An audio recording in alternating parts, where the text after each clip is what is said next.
الله أكبر. magaalada Nairobi ee dalka Kenya oo si weyn looga dabaaldegay maalintii koowaad ee Ciidul Fidriga ayaa kumanaan ka mid ah shacabka Soomaaliyeed ee ku dhaqan Kenya waxa ay salaada ciid ku dukadeen goobo fagaara ah oo ay ka mid ahaayeen dugsiga sare ee Islii, garoonka Burhan State iyo barxadda weyn ee Sir Ali Club iyo goobo kale oo ku yaala xaafadda Islii. safiirka Soomaaliya ee dalka Kenya Ambassador Jamal Maxamed Xasan ayaa waxa uu shacabka Soomaaliyeed salaada ciid kula dukaday barxadda weyn oo ku taala dugsiga sare ee xaafadda Islii. qaar ka mid ah shacabka Soomaaliyeed ee ku dhaqan Islii ayaa waxa ay ummadda Soomaaliyeed ugu hambalyeeyeen munaasabadda Ciidul Fidriga.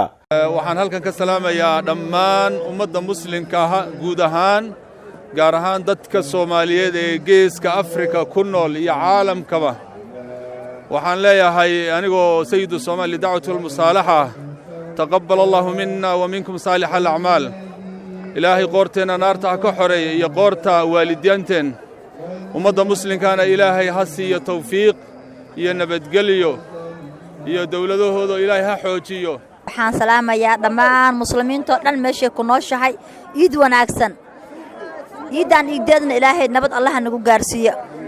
Allah noo dhaafo rag oo qaban qaabi salaadan Allah noo dhaafo. leeyahay ummadda Soomaaliyeed ciid mubaarak marka soo joogtaan ciid la barwaaqay bash iyo walaaltinimo iyo istacayl ilaahay inuu gaarsiiyo ciid wanaagsan baan leenahay dadka muslimiinta oo dhan meel walba ay joogaan iyo gaar ahaan dadka Soomaaliyeed waxaan rajaynaynaa ilaahay ka dulqaado dulliga iyo dhibaatada waxaan rajaynaynaa inuu ilaahay khayr iyo ciideeda ku gaarsiiyo.